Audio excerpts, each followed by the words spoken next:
Oh yeah. Woohoo! Are you pumped, brother? Man, What's up? I'm so pumped, man. I So was good. just back squatting Oh. for you. That's how we do it. We got to get pumped up, get the intro going. What is going on? We got up in here in the movie dojo, hanging out with Fat Samurai Guy, the one and only. That's right, actor, martial artist, stuntman, fitness trainer, and part-time Sith Lord. That's right, Bruce Willow. How are you doing, brother? I'm fine. I didn't even have a beard back then. That was like when I was 21 years old. It was like you were going to be Lord Sith, and I was like, really? Okay. But that was actually my first introduction to stunting because we had a real fight coordinator coming from France. I had no idea what that was. Yeah, I just loved the movies like you do, like Jackie Chan, Bruce Lee, yeah, yeah, yeah, Yuen yeah. Biao, whatever. And then Mm-hmm. all of a sudden, I have a fight coordinator coming from France to help me fight with PVC pipes, who are going to be turned into lasers with post production. It was great. Nice, nice. You got Jake Hall here saying, hello, everyone. What's going What's on, up, Jake? Jake? Thanks for tuning in. Oh, man. But it's an honor to have you here, my friend. I came across your Instagram channel, and that was it. As soon as I landed there, I was just like, follow, went to the YouTube channel, subscribe that same day because I couldn't stop crying because I was laughing too hard. I was like, this guy, he's so entertaining, hilarious, insightful, and and a badass martial artist himself, I might add. Oh, But thank you so it's much, just buddy. so entertaining, your videos, man. Like so entertaining. I keep coming back. I was like, if I'm having a bad day, I'm watching the goddamn Bruce Willow video. All right. It's gonna cheer me up. I'm gonna laugh because he likes what I like. He's one of my peeps. I was looking at the Instagram videos. I'm like, oh yes, he's one of us. That's Oh yeah, right. I That's am. I right. am. So again, thanks again for hanging out with us today. Oh shit. Man, we got martial artist stuntman Javon Wallace showing up. What's going on, brother? What's up, Oh, Javon? all right. What's going on, man? Good to see him. That guy's another badass. We got a Planet Games showing up and Kevin Man, Lambert. Everybody's saying hello to Mr. Bruce himself. So let's just jump what's up, right into guys? it, man. For Man, sure, let's go. how young were you when you first started training in martial arts? Younger than that, actually. I have no idea how old I was in that picture, but if I was already doing the splits, that means I was probably like 2 or 3 years already into the martial arts. But I was 9 years old when I saw Dragon, the Bruce Lee story. The movie Okay. with obviously with Jason Jason Scott Lee. Scott Lee. Uh-huh. Yeah. Fun flick. I guess I went to the movies with my grandmother, and I guess we ran out of cartoons to watch or something. So we saw like this Asian guy doing a sidekick with a son behind him in the poster, and we were like, maybe that one.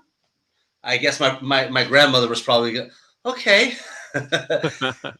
And I actually remember that I thought nothing of it previously. Before watching, I was like, okay, let's go. But Yeah. then I was so hooked. I remember coming home and I grabbed like uh, sketch papers and I started writing the story of Bruce Lee from my recollection. So I remember I watched it a few years later and I read it and I was like, it's totally wrong. I didn't even get the movie. I just got the kicks and the punches.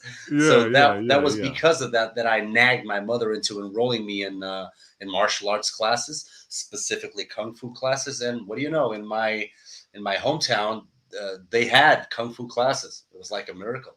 Wow. Check that Yeah. out. That's pretty amazing. So technically Dragon the Bruce Lee story was your first martial arts movie. I think I might have seen. That's actually a question that sometimes kind of puzzles me because I think I might have seen tidbits of Enter the Dragon before that one, Okay. but Okay. I was a kid, so I'm since probably some of you guys might not know this. I'm from Portugal. We're a pretty small country where martial arts are not that, I should say, developed, even though we have great martial artists, but we Right. don't have a lot of schools. And that's why I was saying that it was a miracle to have it back home in my hometown. And Yeah. so I was very much invested in soccer. Okay. All Um, right. so I probably saw tidbits of Enter the Dragon and was like, okay, cool, they're punching each other. But when Yeah. I saw Dragon, the Bruce Lee story, no, that changed my life Okay. All forever right. All till right. All now. right. Yeah, Yeah, I saw that film in the theater with my dad, and it's a good dad memory. yeah, We enjoyed that film. It's a very entertaining movie, man. That's pretty cool. That's what kick started the badassity.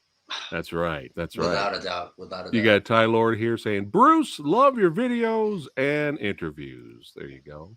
Thank Got you so people much, Lord showing Ty. some love here. You got Kevin here. Bruce, you're jacked as fuck and badass as fuck. And respect all you do for the action genre. There you go. Thank you Hey, so much, buddy. Man, these guys are so nice, man. yeah, yeah, yeah. You guys are too nice, too nice. Hey, too Even with the nice. fuck, you're too nice. Even with that F word. Well, what's going on, Woo Bear? He's saying hello as well. All right. Thanks again So for hanging out with us today. I usually stream later, so it's cool to have everybody showing up now. So it's awesome. So, yeah, back to it, man. Martial arts. I love this pic right here. oh man. Was this in Japan? No. That was Hong Where is Kong. Hong this? Kong. That was Hong Oh, Kong. okay. Because I thought Japan had a similar statue. I thought they had the statue first. Maybe it's a different statue. Oh, I have no idea. I've never been to Japan actually, but when I went to Hong Kong, I believe now the statue is in some other place because they kept moving it because of some construction nearby. So I've seen a couple of pictures of that statue somewhere else near the Okay. river, but Okay. then I took it over there. But now I think it's in some other place. So Okay. they keep Okay. moving Okay. it for some reason. But But yeah, yeah, Hong Kong was that statue's great. How was it? How long were you out there for? Were you just visiting? oh yeah, it was like 4 years ago or something. Oh, And okay. that trip really tested me because me and my girlfriend went to Singapore, then Indonesia, and then Hong Kong would be the highlight for me. I was like, I'm gonna meet Bruce Lee. Yeah, yeah, yeah. But we were in a massage parlor, not regular massage. Come on, Fat Samurai. We were in a massage parlor. Me and my girlfriend, we were sitting, lying down next to each other, but with a separation in between. Yeah. And I remember the Indonesian girl was like, "I'm gonna give you a foot rub" and stuff like that. And all of a sudden, everything starts shaking, but shaking like, bah, bah, bah. It was as if AKs, somebody with AKs got into the room. It was like, bah, bah, bah, bah, bah, bah. Everything started crumbling down. She took off. She said, "Fuck this guy." Took off. Everybody took off, and I was like in my boxer shorts, going Yeah. like, "What the hell is going on?" Oh, it's an earthquake! So I got to the street. It was evening already, so it was one of the scare. Even though I'm a stuntman, it was one of the scariest experiences of my life because I was in an actual 7.3 or 7.4 earthquake that killed like 400 people, and we were Holy shit. very near the what do you call it, the epicenter Yeah. of the earthquake. So it was like a horrible experience. We ran on top of the mountain because people from our hotel were saying, Holy "Tsunami shit. alert! Tsunami! Go to the Yeah. hideout for the Yeah. tsunami." So it was like one of the worst evenings ever. Always shaking, always having like panic attacks, thinking this is probably it. I'm probably gonna die. Nobody's gonna care. And when you see the locals, who are usually more composed because they're used to this stuff, when you see the locals crying and calling each other on the phones, you Oh see like, man. no, this is real shit. So we were very, very scared with that experience. Man. So it's like Bruce Lee from above was testing me. How bad do you want to go to Hong Kong, Bruce? And that's pretty good act. That's Right? pretty good impression right there. I Do you like really want that. to go to Hong Kong, Bruce, and I meet like me? that. So Oh, because man. Well, my first thing was like, I'm gonna go back to Portugal right fucking now. But then we talked to each other and we was like, no, we're being too hasty. Let's go meet Bruce Lee. Let's go meet your God. And it was just an amazing trip. An well, I'm amazing so trip. glad. I'm gonna blow you up for a second here. I'm so glad everything. You didn't get hurt. But I'm loving the podcast's background, and we'll get into that a little bit later. But I got to blow you up there because I see some Bruce in the back, some Of pumping course. iron. That's right. That's right. Some Chuck Norris. That's right. I had to blow it up so everybody can see Yeah, in the sure. background there all the cool stuff for sure, man. We got Marshmallow Man from the Ghostbusters. What else? I got a lot of stuff, man. Marshmallow. Wait, hold on. Let me blow it back up. Marshmallow. Where's he at? You can see Oh, it. right there. Yeah. Okay. Next to actual Bill Murray. Yeah. Let me put this guy here. Yeah. Nice. He's gonna be Represent. with me. Hanging out with Represent. us. Yeah. Great movie, by the way. I love these movies. It's a classic. It's a classic. classic. Yeah. I love Bill Murray. Speaking of Bruce, are these legit Game of Death nunchucks here? No, they're like actually those I bought in Hong Kong, but I have another pair from AliExpress. Oh, okay. All right. They're like they're kind of like replicas. Yeah. If anyone asks, they were in the set of Game of Death, and they're signed by I don't know, by the wardrobe lady. There you go, chat. It's confirmed right here. These are the real nunchucks. No, I wish. I don't have that kind of money, man. And I'm not crazy like you guys. Sometimes, what's the most you've spent on an item? Nobody's listening. Oh man, probably. Well, I've never had to put anything on layaway before in my life. I've never. That's how expensive this was.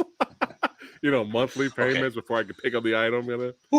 But it's an actual replica of Conan the Barbarian's sword, Arnold Schwarzenegger movie from the first movie. Like they had the weight, everything. So that is probably the most expensive thing I paid for. But it's fun.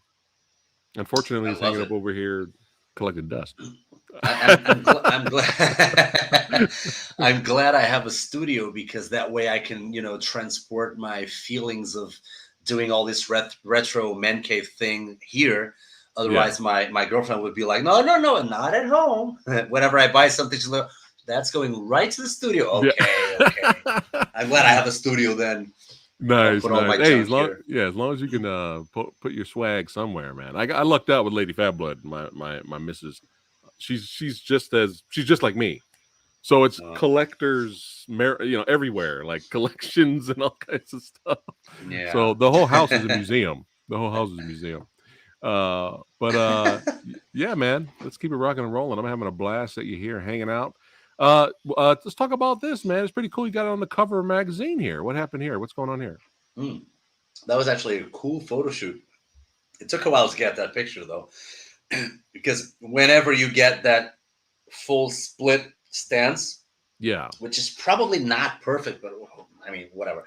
And the leg looks okay, but then it's like you have some hair on your face. It's like, oh man, it's actually one thing. I don't like taking pictures as much as I do doing videos.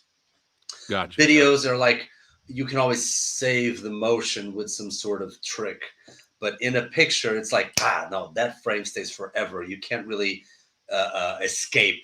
But that was for a Portuguese magazine. It's a Portuguese and Spanish magazine, but it's the Portuguese version called Sport Life, like you guys saw.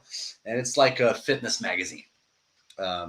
Because it's been 10 years. It's going to be 10 years this October that I have the Portuguese YouTube channel, which actually kind of blew up. And I do have a lot of followers because in Portugal, we speak obviously Portuguese, and in Brazil, they also speak Portuguese. So I have I have a big fan base, not only in Portugal, but in Brazil as well. So I have this Portuguese YouTube channel called Dicas do Salgueiro, which means Willow's Tips, mostly on fitness because I'm a personal trainer. I started as a stuntman, but I'm a personal trainer as well. So that's why they invited me to be on the cover of actually a couple magazines already. That's nice, man. Congrats for that. And congrats to your Thank you so much. Over 400,000 subscriber channel. Yeah, it's actually a little less. It's like 380 something, but who's counting? Soon to be 400. So since we're talking fitness here, are you still recently got anything coming up in terms of teaching seminars? Well, yeah, I mean, one of the things that actually COVID and the quarantine actually helped with in a rough way, but obviously it was good that I got to be a little bit more high techy, which means that I was face to face personal trainer, and I already had my YouTube channel, obviously, and even the English channel, Bruce Willow, I already had it.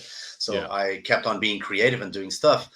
But it's funny how things happen for a reason, because a lot of the times, as an influencer, which I kind of am here in Portugal, I work with a lot of brands. And but one of the things that actually marketing gurus let you know from the get-go is that you shouldn't be a slave to the brands. You should always have your own products. And I was like, what am I going to do? I'm going to create a fitness band. I'm not going to be one of those guys like creating rubber bands and stuff nobody wants to buy, but Right. they're just going to buy because they like me. I'm going to create t-shirts, but I never thought of online products. And Okay. one thing that occurred to me while I was in the first lockdown, I started doing my home workouts, and I was like on Instagram. I let everybody know that I was gonna work out, for example, at 6:30 p.m. And I was gonna be like, "This is gonna be my workout. I'm gonna do it live. If you guys want to do it at the same time as me, and if you have any questions, let's do it together. I don't give a damn. I'm gonna do it my way. So There you it's go. my way or the highway." That's right. So I became like this sort of Gordon Ramsay of fitness, where I'm actually insulting people Okay. while I'm working out. So it's like somebody says, "Should I drink water?" And I'm like, "Oh, genius! Of course you should drink water. Get the fuck out! I don't want you here." And I would cut people off if they were asking stupid questions during the workout, like Yeah. stuff like that. You know, Yeah. Yeah. Yeah. It sounds maybe it very. It sounds sounds entertaining. yeah, it sounds great to to be to be cursed at from by Salgueiro, by Willow. But people were enjoying it because it was like, okay, this guy's refreshing. It's fun. It's not just one of those guys that 3 sets of 8. You know, Yeah. Yeah. Yeah. it was more like, okay, let's go. And I was sweating. I was cursing myself and others while I was doing it, because a lot of the times you don't feel like it. You know, you don't have the motivation. You just have the discipline to work out. Yeah. So it went very well. I started doing those live events, those live workouts on YouTube as well. And we did like 80, around 80 live events, live workouts. Wow. Look at that. All of a sudden, lockdown is over. I go back to the gym, and I'm like, guys, I have to go back to the gym. I know you enjoy this. I had already like 5,000 people following me every day and doing the workouts. And I was Wow. like, okay, if you want to keep doing this, because they were Mhm. like, no, please keep doing this. I mean, I'm in the best shape of my life because of you. Thank you so much. I was like, if you want to keep doing this, I got to create a website where you pay me a monthly fee and you work out with me like, let's say 3 times a week. And Okay. that's what we did. We paid this IT team. They created a website. So for something around 30 euros a month, people can Mhm. train with me 3 times a week, usually Mondays, Wednesdays, and Fridays. So to answer your question, that's basically what I'm doing right now, and that's my main source of income, because so many people enrolled that we actually got a little bit more money from that than from the brands that we used to work with, like Oh. supplement brands and stuff like All that, right. Yeah. exercise equipment brands. So it was like, wow, those marketing gurus were right. When you create your own products, you don't have to be a slave to any brands. And that's the best thing that I can tell anybody, is that if you have a good idea, if you can make ends meet, I mean, invest in yourself, because that's going to be, even something like a quarantine, even something like COVID can actually be a good turnout for people like Yeah. me. Well, they Yeah. always say it takes money to make money. Oh yeah. You Yeah. can throw that in there too. Yeah. I'm That's glad we were awesome, man. in a place where we could invest a Right. few euros in that. Yeah. There you go. Nice. But yeah, I've come across a couple of your YouTube exercise videos, and they're very entertaining, especially this one right here. Very, very entertaining, man. I I love love this Richard stuff. Norton. Oh man, he is the legend, and we're gonna get to him in a second here. Yeah. But yeah, man, congrats on the growth of your channel. And it's gonna get in bigger, man. It's gonna get in bigger. That's right. That's right. Oh, quick question. Since we were Yeah. talking about the diet and the fitness stuff, Yeah. as you Sure. can see, I have my water. I have my water. Yeah. I noticed that. I noticed Um, that. So I recently have had a breakthrough. Throughout my Hmm. entire life, I've always been up and down, up and down. Lose weight, gain weight, lose weight, gain weight. And I've had a breakthrough recently, and it's all mental. And the breakthrough is that I just came up with is now everyone has their own way, and I'm sure it helps them, right? Hmm. But just be active. I just I just made it simple in my mind. Just every day, be active. Go for a walk, right? Lift some dumbbell curls, go for a walk. Eat normal, right? Eat healthy, drink water, have fun on Saturdays. And I just the pressure of you got to do this, you got to do calorie count, you got to get rid of the carbs, you got to do P90X mixed with the Bowflex, and then we got the total gym, and you know what I mean? Like that's why people freak out and they don't stick with a workout and they just give up. Is because they don't simplify it and make it easy. You know what I mean? Is like start small, go for a walk. That's it. 100%. And let me tell you this. I mean, most people have a notion that if you don't go to the gym, you're not doing anything. But if you think about it, going to the gym is like 45 minutes to an hour and 15, whatever. Yeah. Let's say an hour. What about the other 23? I mean, if you want to, if somebody wants to lose weight, for example, you should consume less calories than the ones you're taking in. Obviously, you should spend more calories than the ones you're taking in. Which means that if you don't have an active life overall, if you're not active Hmm. throughout your day, like Yeah. taking small walks, if you're sitting at the computer the whole day and you only go to the gym for like 60 minutes, let's say you burn anywhere from 400 to 600 calories on those 60 minutes, it's not it's probably not going to be enough if you indulge a little bit in the food.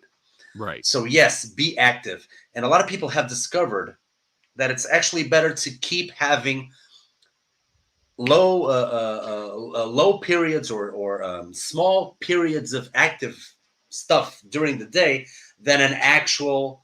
For example, if you go to a walk, if you go for a walk instead of going for an hour and a half of a walk, Yeah. Yeah. divide it into pieces throughout your day. For I example, like that. I like that.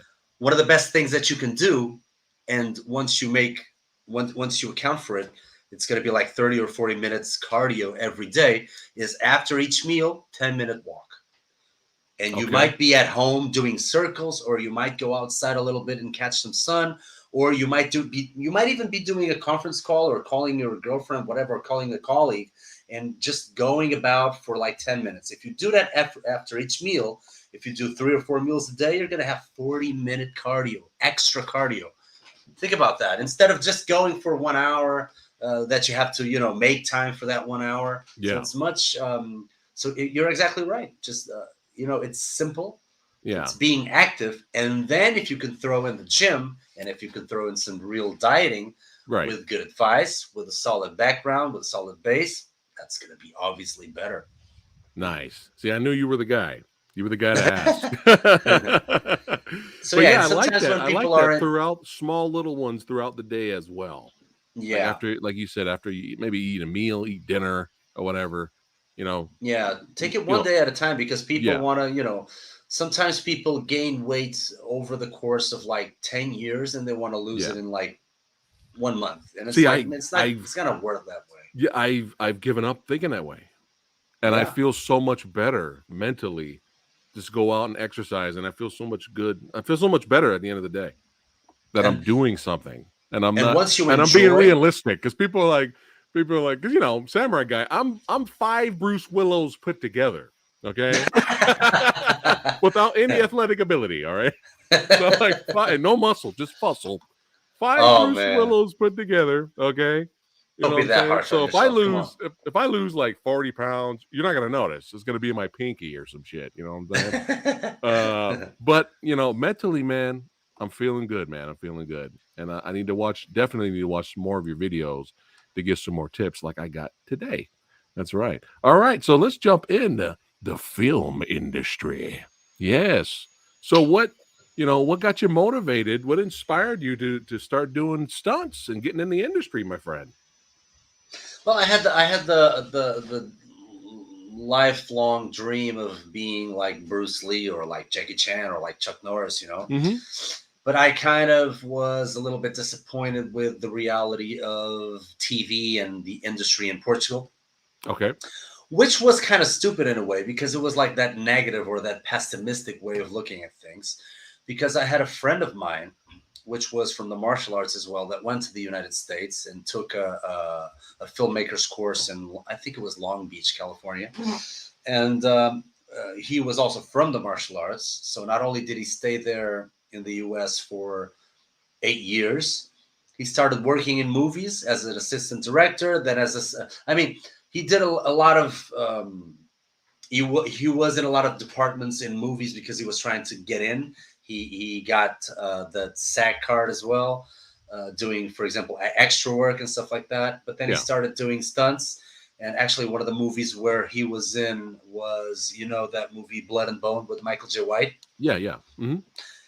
I don't know if you recall this, but that's actually a great stunt. There's actually this one sidekick that Michael J. White throws. The guy jumps to him and he throws this sidekick to his Yeah. chest, and the guy lands on his ass. That's my friend.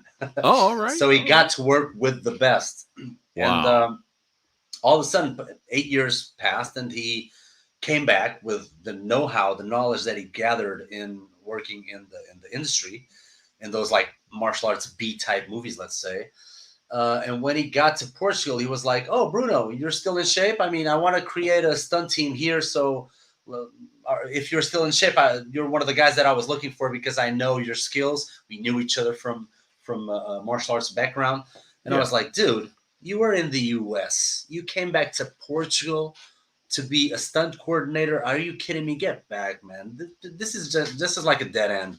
And he was like, "Oh no, maybe it's. I know it's a niche. I know it's a niche, but maybe if people know that there is such a thing as professional stuntmen here in Portugal, maybe even the script writers will start writing stuff with more action."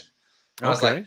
"Okay, whatever. Whenever you Yeah. need me, I'm there. I'm not doing anything better right now." So it's like, yeah, Yeah. because I enrolled in 3 courses. I was in three, what do you call, majors. I was in I was in 3 university courses, but I didn't finish anyone. Okay. Anyone, yeah. So I was in the translation.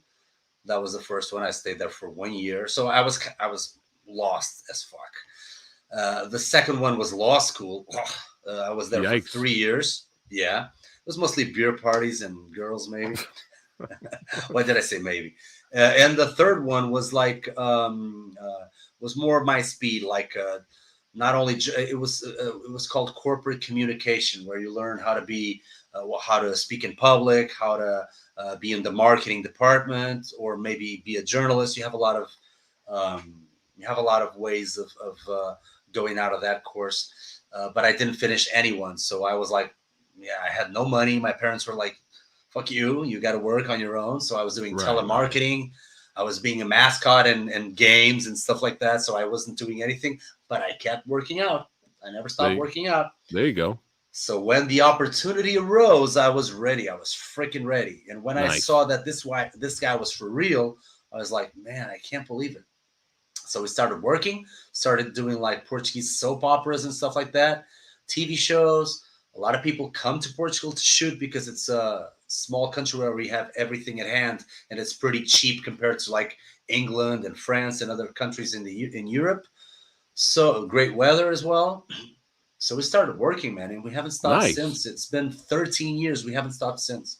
So I was like, joke's on me for Yeah. thinking that this is a small country. Nobody's ever going to look at us. We are stunt people from the martial arts. Nobody cares. That's not true. Once again, Nice. wow. Nice. Yeah. Well, I'm glad you're still working for sure. And game changers is right around the corner. The industry may improve and get better in terms of the action and martial arts. You know what I mean? Just give it time, my friend. You think so? You'll be starring in, yeah, man, you'll be starring in something soon. You'll be the lead, my friend. You will be the lead. I'm calling it Well, right now. I'm predicting it right now. All right, it's gonna happen. But It'd be yeah, an experience that I'd be willing to try, of course. But yeah, I don't know. I don't know. yeah, I think movies like Top Gun Maverick, I think TV series like Cobra Kai, I hmm, think even this last movie with Adam Sandler, Hustle, yeah, where they show the guy going from zero to hero with all the training sessions and stuff. I think we are starting to enjoy stuff with stories along the lines of what we used to like in the 80s and 90s. I right. think people are probably getting fed up with the new school of movies. So you might be right. I don't know. Yeah, yeah. I mean, we'll see, we'll see. But still, it's still cool that you're a part of the industry. You know, you're doing stunts, being a fight choreographer and all that stuff. It's cool to just be part Yeah. of it. You know. But Oh yeah, I got some shots here. All right, we got to talk about this. yeah. Well, was this a commercial? Was this inspired by the Van Damme commercial that came out a while back? Yeah, I got viral for Portuguese standards. I got viral with a video that we did imitating Van Damme. Hell This yeah, man. this wasn't the one. This grew from there, but we did it with shopping carts for my YouTube channel, Yeah. and they were like putting it everywhere, like on TV and stuff. It was like Christmas Eve, and we were looking at TV, and the video was passing, and my family was like, "Oh man, congratulations!" And I was like, "Yeah." It was like a spoof Right. on Van Damme's Okay. Volvo commercial, but Yeah, like a yeah. low cost version. Yeah, yeah. So people got a hold of that, and they started knowing who I was because of those little Yeah. skits that we were doing, the sketchy type of videos. So then they asked me if I wanted to stunt double for a kid who was gonna do some YouTuber kids, some influencers were doing a TV commercial for a cell phone network. Okay, okay. And they were like, if you want to be the stunt double, we're gonna do it on those motorbikes that you just saw. And I was like, okay, I can be his stunt double. So they then erased my head, and then they put the kid's head. But that was so tough, man, because those are not very high, you know, those motorbikes. But when Yeah. you're there with your legs spread open, it's like, oh my god, I'm gonna jump out of this. I'm gonna screw myself up. So it was like, I'm not gonna lie to you, man. It was like 25 takes or something. I can't Oh believe man. I was able to be a father 6 months ago. Still, phenomenal work. Phenomenal work. It was amazing. Now this And fall here, this fall, holy crap, man. Everybody watching right now, that's Bruce getting thrown off the the top of the cliff there. oh yeah, yeah. Man, so was this a just do it stunt? Like Yes, yeah. just go, fuck it. Like slap your face twice and just go for it. And what was tough about it was that the actor that I was stunt doubling for, he was with his arms tied behind his back because the other actor that pushes him kidnapped him. So he was like tied up Yeah. in the back. Of course, they were not going to tie me because if I had to use my hands when I reached the water, I had to use my hands, so they weren't going to tie me. Right. But I had to pretend that I was tied. So I had the rope in one hand, and the other one hand was holding it like this, you know, Wow. like with a grip. Yeah. So what I could not do, for any goodness sakes, I could not let go of the hands. Otherwise, people would say, "Oh, come on, he's using the hands, he's flailing," Yeah. and the guy was tied up, so it doesn't work. So I remember at lunchtime, like 2 hours early, I was going, you know what, I'm gonna go for it. So I thought my initial thought was, I'm gonna go head first and then roll into my back and land on my back. You know, that was my genius plan. But obviously, with all the adrenaline, like, oh, let's go, 3, 2, 1, go. You start going with your head, you turn, and then you overspeed. So it's like I did like 1.5 somersault. So I knew this during the fall. You know, I over rotated. So I was like, oh shit. So what I thought was, I'm not gonna open my hands, I'm just gonna eat it. So I was like, Right. And then I went with my I think it was the right side of the face. I really splashed it through. I didn't even go under the water. I splashed it like it was like a turtle, you know. Oh, you I pancaked. stayed afloat. Yeah, I pancaked. So Yikes. right side of my face, it was like numb for a week.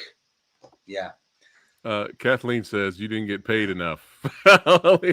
Oh no, no, shit, no. Oh Oh no. man, And with all the for the tax here in Portugal, it was like if you get like 500 euro for a stunt, you're gonna get something like 320 euros for that because of all the taxes. Yeah. so you did it for the love of the art. Yeah, I did it. I You did make it art for for that. passion. There you Yeah. go, with passion. Now you're looking up straight up like a G here. You straight up boss level here. So we got some. What's this project from? That's a commercial for what's the name of that? DJI, DJI, the drone company. Okay, okay, okay. So we were shooting here in Portugal. A German team came to Portugal to shoot, and Yeah, I met some of the most awesome drone pilots. They were doing stuff like in a well. We shoot in a well in that particular commercial, yeah. and the guy could go inside the well, go up, go down, go up, and then turn. It's like, oh man, I have a drone myself, so I know how much it sucks to actually drive it. The guy was Wow. freaking amazing. So yeah, we did this fight choreography scene, and I was like the bad guy, looked Yeah. like M Bison for Yeah. yeah, the berets like M Tell- Bison I'm, for Street Fighter 2. I'm telling you, you got the look, my friend. You got the look. What cracked me up? What cracked me up with this clip though was you bitch slapping your minion. You just smacked him upside the head. Yeah, I That like was with my cigar and hilarious. like don't You, shoot. He's gonna shoot, and I'm like, don't shoot. You're gonna you hit the smacked bag the, because the girl running away, she's got a bag with I don't know, explosives or something. that was hilarious, man. That was hilarious. On set movie weapons. Uh Have huh. you have you dealt with a lot? There's your Conan sword right there. That's right, Conan, son. There we go. See, I found Vikings. it. Yeah. So, how was it working with the movie prop weapons? Was it all rubber? What is it? What is it? Or is it real Well, metal? it depends. I once shot in Africa for 3 weeks, and they got actual. Oh yeah, that's the one. Yeah, How the hell did you know? psychic man. It's like you read minds. Yeah, fuck. I once was in Africa in Angola for 3 weeks shooting that movie Jinga. That Yeah. means Queen of Angola. Rainha de Angola means Queen of Angola. Okay. And we had a lot of extras because we Yeah. couldn't bring all the stunts, so we had a lot of extras. And when I say a lot of extras, I'm in the hundreds. It's like 300 fighters that we had to train every day. But those Wow. people are, some of them were like almost like tribes people, very, very poor people who disappeared after day one. So we were training 300 people. And on day two, we had other 330 people. And of those, 120 were new guys. And Wow. we were like, oh man, come on. That way we're never going to be able to teach them the proper way to do the fight scenes. And then when the prop team came with the spears, I mean, it's called a prop team for something, but they brought actual real spears. And I was like, okay, you guys are shitting me. These guys are rotating every day. Every day we get new guys, and Yeah. you're getting props that are actual spears. So you want to have like at least 100 guys die in this production, right? Tell me you're kidding. So we had to Holy be extra shit. careful. So it Wow. depends on where you are, basically, to answer your question. But yeah, mostly a lot of the times it's rubber or for example, if it's knives, sometimes it's an actual knife, but they don't polish the blade. Right. Like a You dull know, blade. Okay. yeah, Wow, that's a crazy story. Was that was a everybody was really everyone okay on set? yes for us, but two people died on that set. One of the Oh. people was an extra, but because of malaria, he got malaria. Oh, okay. And the Okay. other one was the stupidest story ever. I don't know if we call it a crowd, which is the coordinator for the extras. There's a Okay. person who coordinates the extras. Yeah. She was trying to get a picture taken somewhere in a very beautiful rainfall. Yeah, yeah. And she and the guy who was one of the security guards from Angola grabbed the camera, and he was going back, to make sure that he had a good framing to take the picture. Yeah. And she was like, "Be careful." And he was like, "No, no, it's okay, it's okay." The guy stumbled his feet, He fell on the water. He couldn't swim, so he died. She watched there. She Oh, stayed there watching him die because she wasn't gonna dive. It would be two dead yeah. instead of one. Oh man, it was Oh my such a God. horrific Wow. experience. Yeah, That's wow. That's unfortunate. That's sad. Oh my yeah. goodness. Oh, well, on a positive, lighter note, Oh yeah, please. the Portuguese Falcon. Portuguese Falcon. Is there Wow. any way this looks like it's right up Samurai Guy's alley? Is there any way we can watch this out here? Do you know? Is there any way we can find it online or rent it or something like that? Because Without being a this pirate, I'm not sure. okay. We'll talk off the air. Yeah, we'll talk off the air. Yeah. Maybe I can send it to you. Yeah, Okay. but you can see Okay. there's a it's we had this fascist dictator here in Portugal. We had a dictatorship from the 30s to the 70s. We actually had a national revolution in 74, and before that, I mean, and this movie portrays that in a BD kind of way, you know, like a cartoonish kind of way. Yeah. So it's Yeah. like no, what do you call the squares? It's BD, right? Yeah, I know what you're The talking about. Yeah. I know what Yeah, you're talking BD about. like cartoons, whatever. Yeah. The squared magazines with cartoons like Yeah. Batman, Superman. What Yeah. do you call it? The comics you're Comics, talking about? comics. Yeah. Shoot, Okay. in Portugal we Yeah. call it BD. So it's like a comic version Okay. mixed with a little bit of you might have noticed a little bit of Green Hornet or Yeah. Batman and Robin, Yeah. and the short guy with the eye patch who's playing like Kato is my coordinator, is David, the one that I mentioned that got hit by Michael J. White on the movie Nice, set. nice. But yeah, this looks hilarious, man. This looks like a lot of fun. A lot of definitely vibes of like you said, Batman and Robin, a little Yeah, bit of kick ass. It reminds me of like the old serials, from back in the day. But yeah, I was like watching some clips of some of the fight scenes. There he is on the right. yeah. There's the legend right there on the right. The And pink fight captain. that's right. You got the metal steel, the steel fan there. Oh yeah. There you go. There you go. Nice. Which I had no idea how to use, even though I'm a kung fu practitioner. I had Yeah. never tried a Yeah. steel fan. You know, I'm not Sammo Hung. I'm not Jackie Chan. So I was like, oh, let's try. I was trying out some of the things I do with the Yeah. broadsword with the fan. I was like, okay, it worked. It's So it was a modified. really good It's fine. experience. But yeah, some of the clips from some of the fight scenes are legit, man. Like I Yeah. was like, dude, I actually want to watch this. So we'll talk off the air. Yeah. But Hitman Bodyguard, man, was a fun action flick. Did you Mhm. get a chance to talk and meet Samuel L. Jackson and Ryan Reynolds? I almost said Gosling because I do that. Ryan Reynolds. Yeah, Did you get a exactly. chance to meet them, or they were too busy? Yeah, I actually, well, Samuel Jackson was like this. I was with his stunt guy. There was this stunt guy who was driving the boat that I play this guy. I mean, I appear for 2 seconds. I'm like an extra with a Yeah, little bit of a stunt. yeah, So yeah. I'm the owner of the speedboat, and Samuel Jackson's character jumps on top of the speedboat, and then he steals it from me, and he drives off, and I land on the water.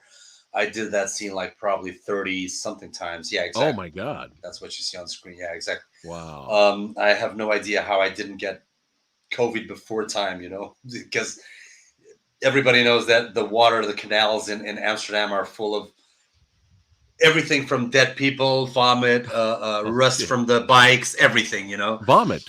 Yeah, for sure. I mean, guys I like how doing you went from space dead gigs. people. You could have just said dead people, but like you said, dead people and vomit. You cover all the bases. Because for me, vomit is the worst, obviously. Yeah.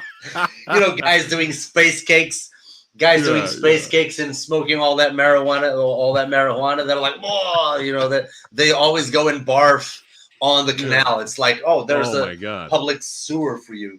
So this jackass right here fell on it like 30 something times. Oh man. It was a fun experience, but Yeah. yeah, I mean, Samuel Jackson. I mean, maybe he's tired, you know. it's like, he's up there in yeah, age, I mean, these Yeah. guys, I mean, they work forever. Everybody knows them on the streets. Everybody Yeah. wants to talk to them. Everybody wants to take a picture. So his stunt guy, his stunt double was like, "Oh, this is Bruno. This is the owner of the boat that they're gonna steal." And I was like, "Good morning, sir." And he was like, Yeah. "Yeah, okay." Ryan Reynolds, though, I have a cool story with him, which is Okay. he's so great that I hate him. It's like he's so perfect that I hate him. So there was this producer there that somebody, I don't know his name, but he was like this very funny guy, always wearing a suit.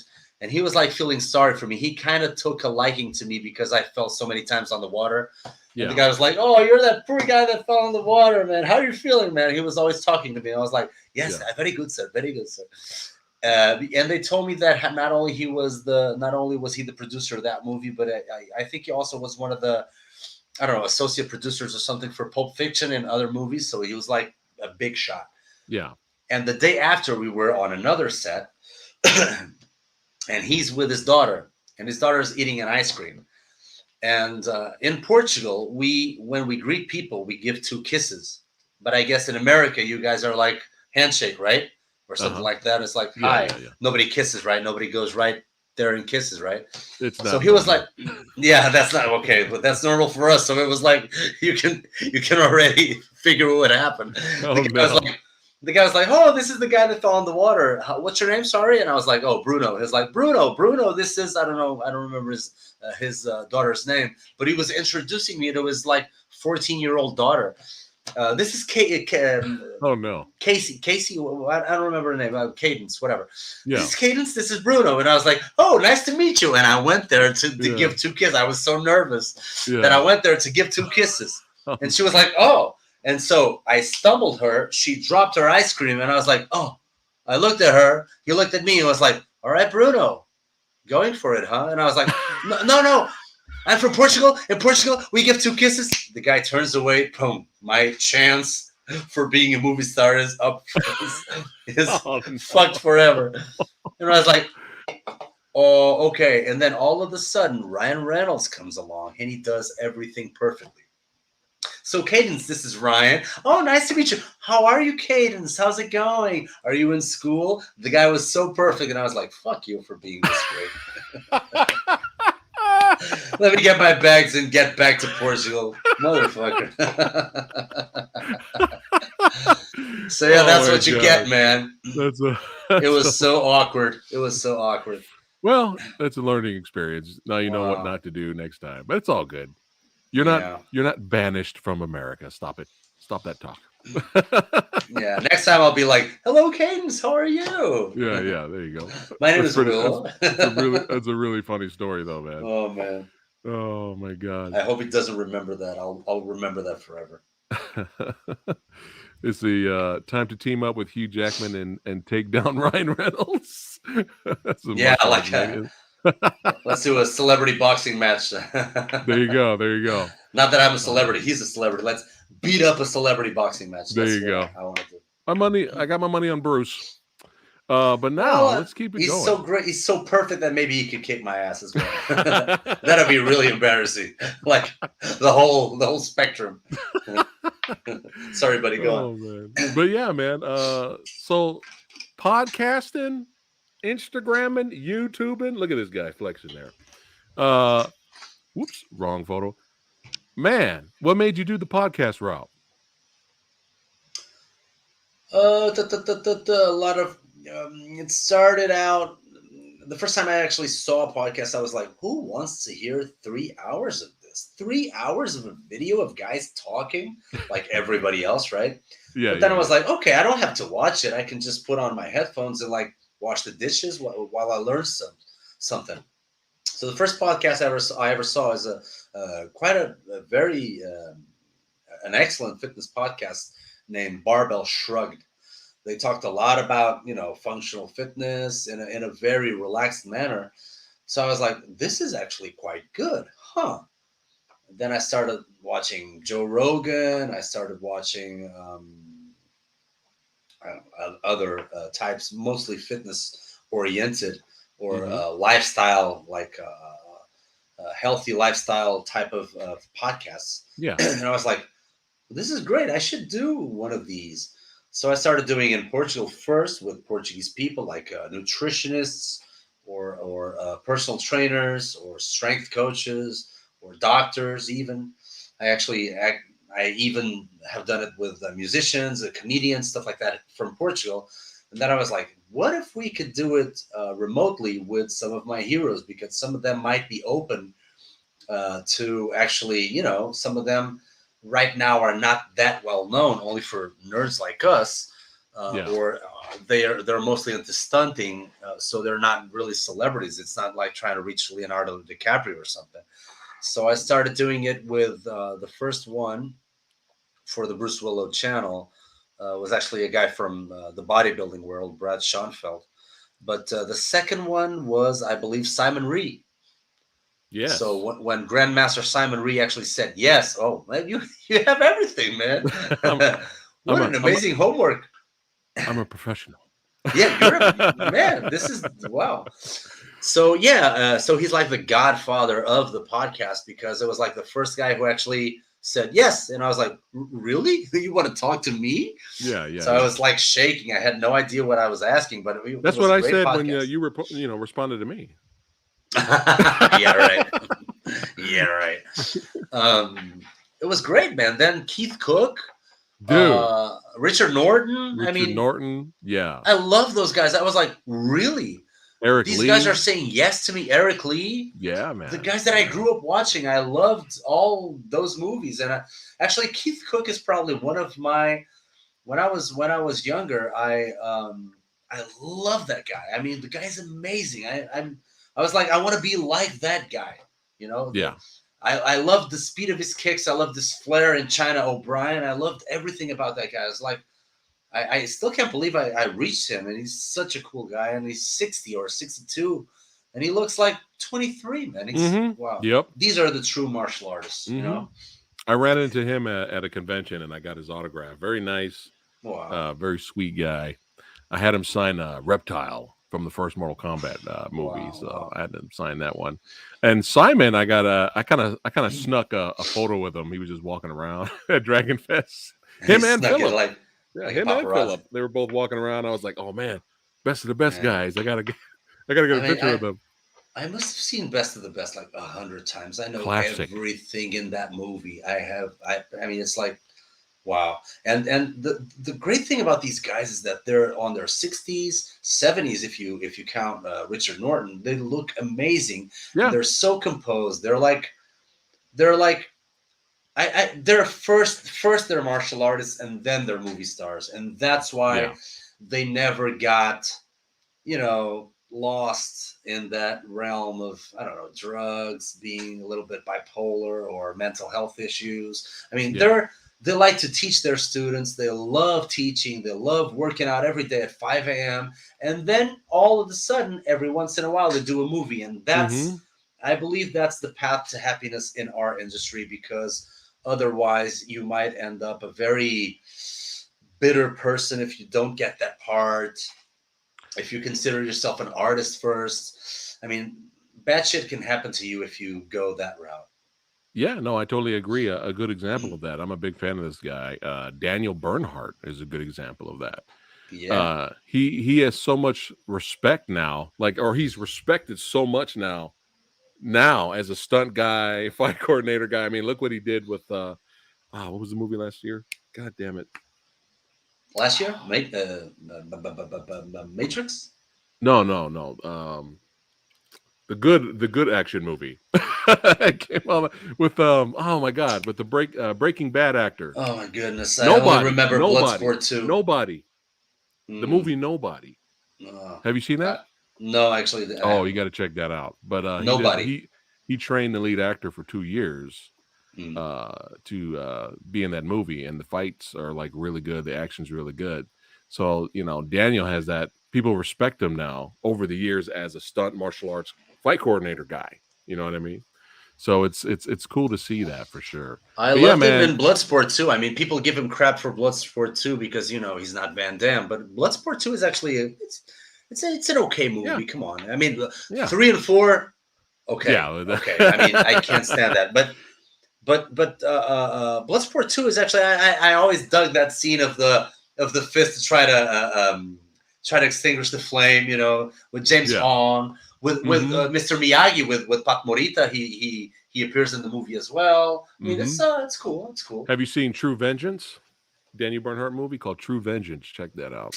I probably saw just that one with him. Yeah, that one's hard to find. I think it's maybe just on VHS, unfortunately.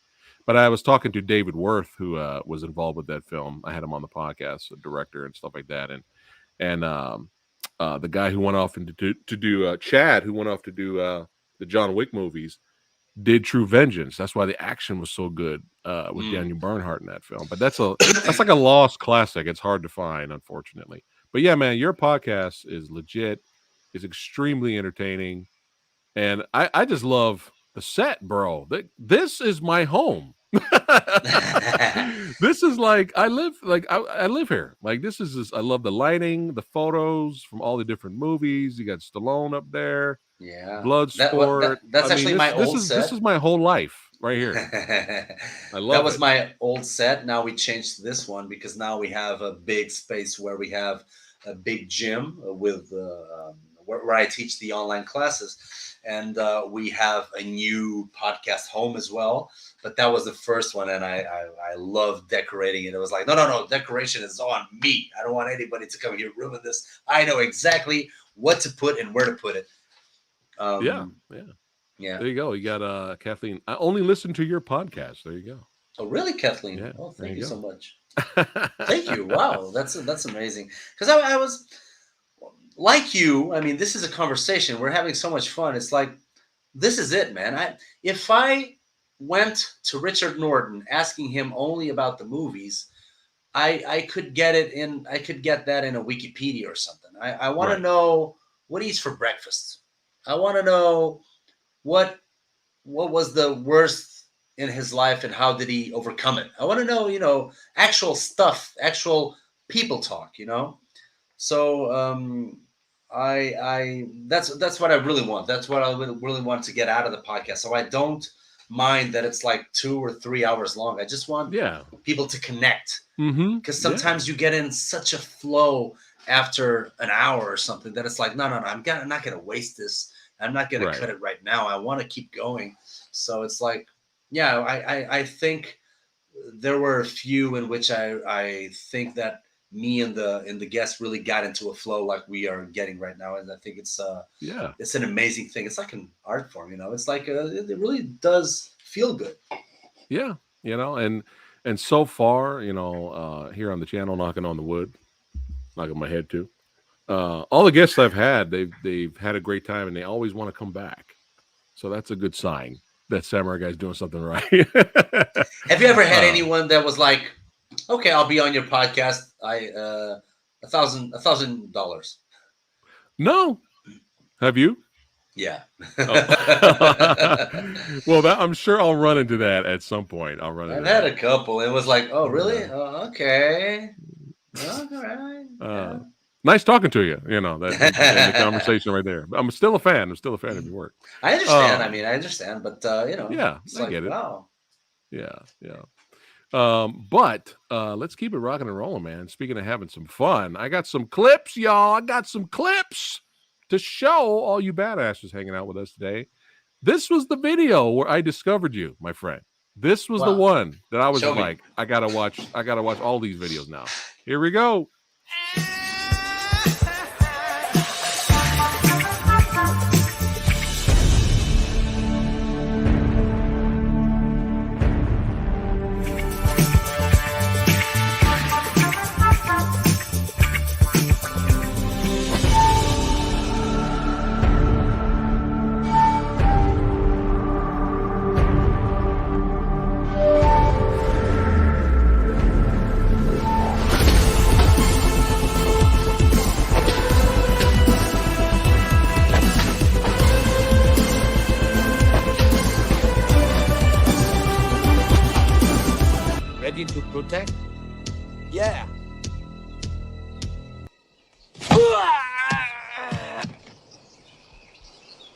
I'm okay.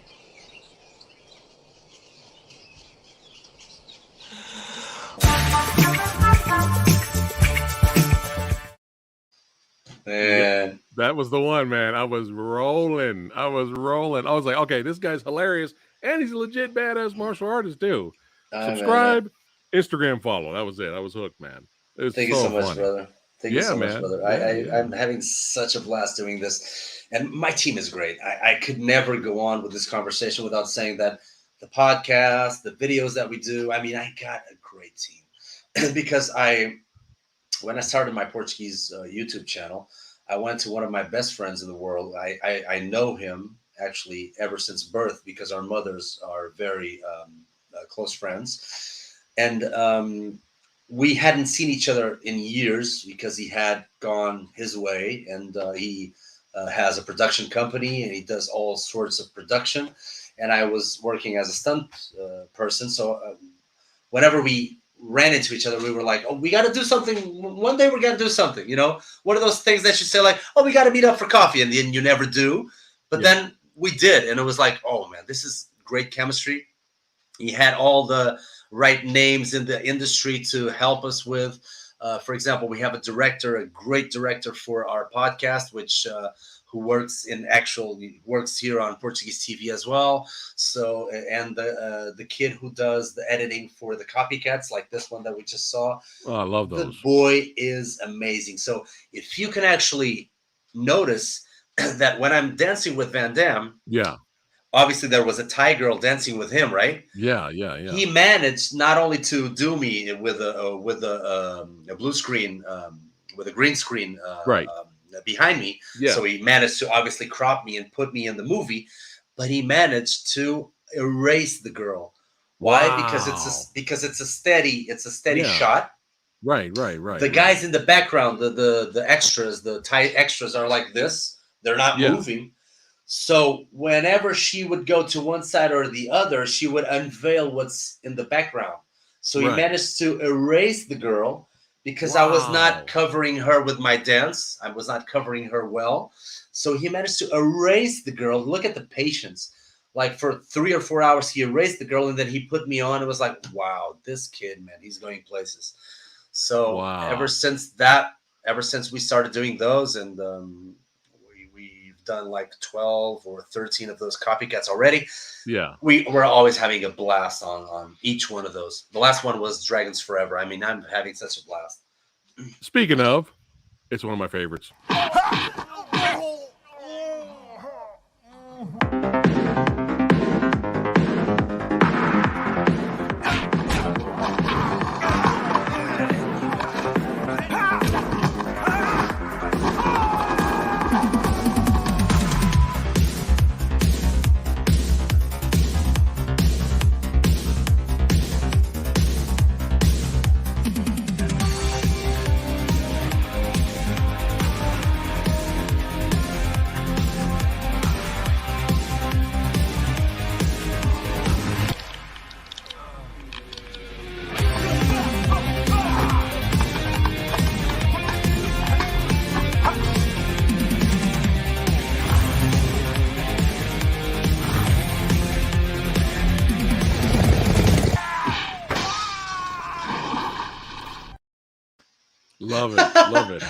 Love it.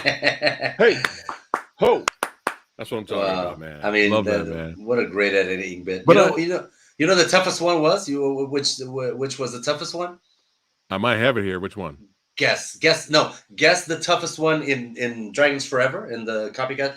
Guess which one was the toughest for me as a performer, doing that thing that Samo Home does. Like, oh really? Oh man!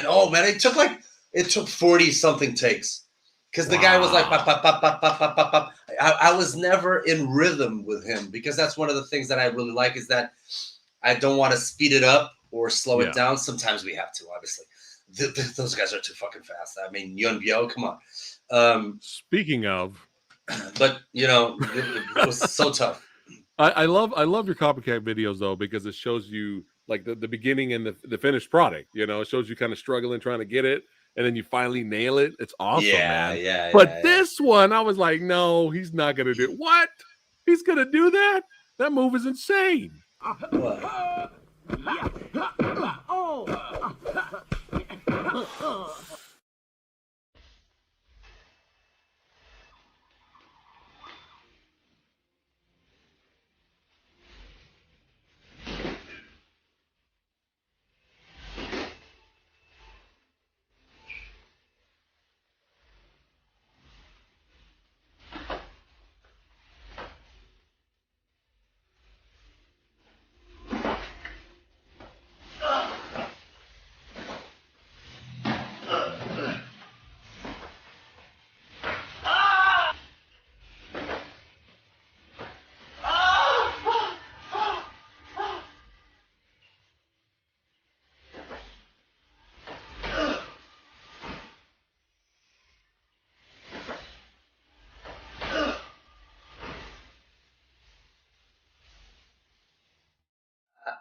He can also twerk too. He I can do everything. twerk. He can do everything. Oh Man, man, so were you just watching Twinkle Twinkle Lucky Stars and you were like, I got it. I got to try this. I think every stunt guy that has seen that movie, I mean, we always wanted to do that. It's like I'm not sure I can make it, but yeah, it took me the whole afternoon to do that freaking segment. But you know, the worst part of it is, since Bob is lying there. I mean, I don't have another stunt performer to go back and forward to meet me at the last sidekick. Right. So if he's standing here, I only have this amount of space and I can't go over or I can't go under. So that's why it took so many tries. It's not just the acrobatics, it's getting exactly the precision of kicking the Right. Bob, the dummy, Yeah. at the right spot. So it's like, oh shit, man. I can't believe I got it. Well done. Oh, Well thanks, done, my man. friend. That was But yeah, I mean, badass. Yun Bio. It's Yeah. inimitable. You can't imitate him. That's It's what I insane. meant. He kind of Yeah. stole.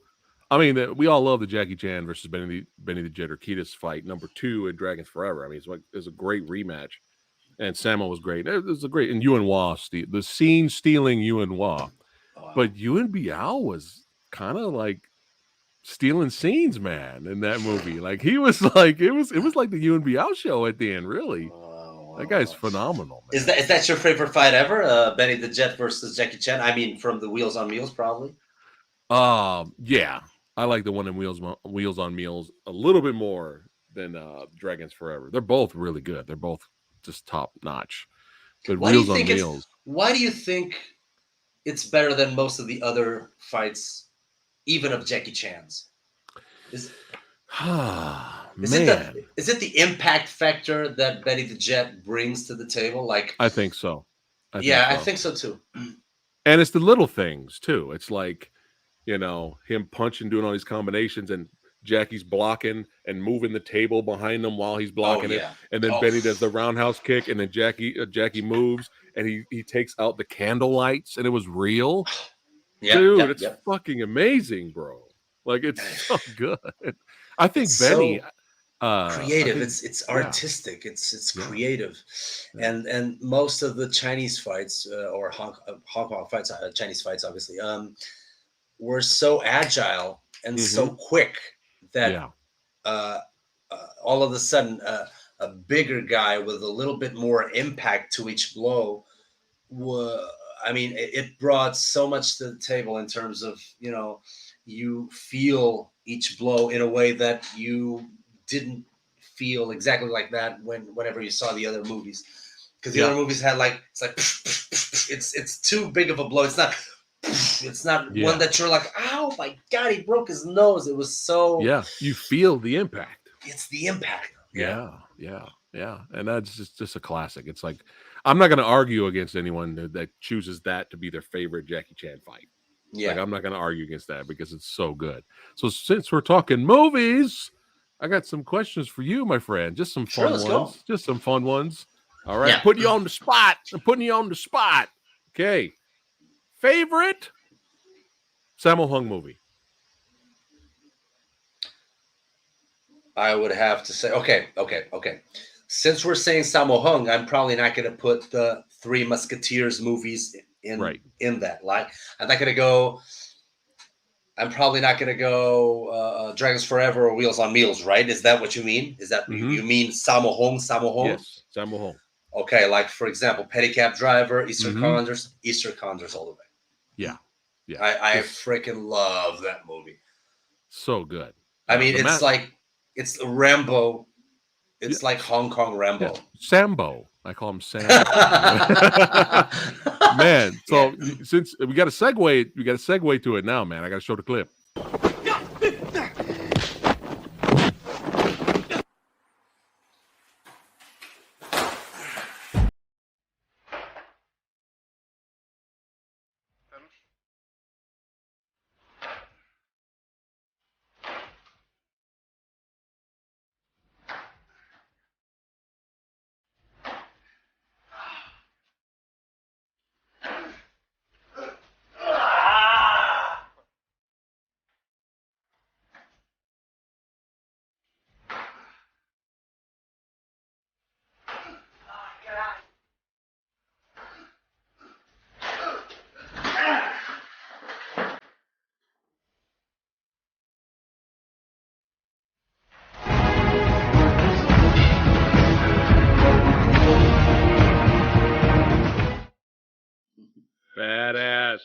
Badass, man. Now You see how that one part of the clip where you just kind of just hopped and didn't really do anything, you just hopped down. That would have been me trying to do it. And that's it. That's as far as I was going to go. You know, the fun thing about it, even with the copycats, it happens quite a lot, which is my first takes are so horrible that my crew is like looking at me like they look with this face like he's never gonna get it. Okay, okay, you want to do more? Are you sure? Okay, and I'm like, I know my body, I know this. Yeah, okay, keep filming, Yeah. please. And Yeah, sometimes yeah, I even get like, because inside I'm like frustrated, and I'm going like, I'm not sure I can make this, so I can't have your negativity instilled in me right now. So don't look at me like that, because I know what you're thinking. I know you're thinking that I'm never going to get it, but I know in my heart that I can do it. And And it you killed usually it. turns out fine. It's like, wow, I can't believe it. Oh, I the can't Scott believe it. Adkins Guyver kick one. Woof. That was Oh tough. man, But you it took nailed it. so long. It took so Yeah. long as well.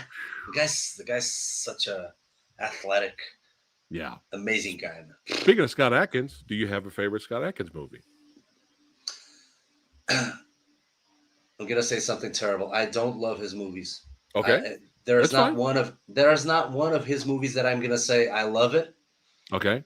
Maybe I don't think he's gotten the chance to do really movies that I, as a spectator, love. Yeah. But I would have to say maybe Undisputed 3 because of the incredible fight scenes. Yeah, that's a good pick. If we separate and say fight scenes, okay, Undisputed 3. Have you seen Or Ninja 2, Shadow of the Ninja Tear? 2. Ninja That's 2, some good yeah. stuff too. That's Have you seen amazing as well. Avengement? No, I highly recommend that one. Check that out. because That I haven't might be seen the one. many. Yeah. I haven't seen that many movies of his, probably That, because of that. no, I got you. It's fine. Avengement might be the one where you look at him a little differently. Okay, Avengement. It's really good, man. Like overall acting, story, everything. Like it's really good. Yeah. But yeah, let's keep it going, man. Favorite Jackie Chan movie? Oh man, you're killing me. It's so difficult. Okay. I would Rush Hour 3. Rush Hour 3. No freaking way. I would have to say Drunken Master, the first one. First one. I actually don't like Drunken Master 2. Okay, so you guys can kill you guys can kill me. You guys can kill me. I don't like that movie. I'm having a heart attack. I mean, the fight is great. Okay. Too many wires. I mean, in terms of fight styling, it's not my thing because I don't appreciate wires as much. Okay. The fight with Lau Kar Leung in the train is amazing. Okay. But I don't love the movie. Okay. Drunken Master 1 is one of my favorite films of all time. It's hard to argue against that because Huang Zhang Li, man. But that's probably closest to my heart because it's one of the first ones that I saw with him.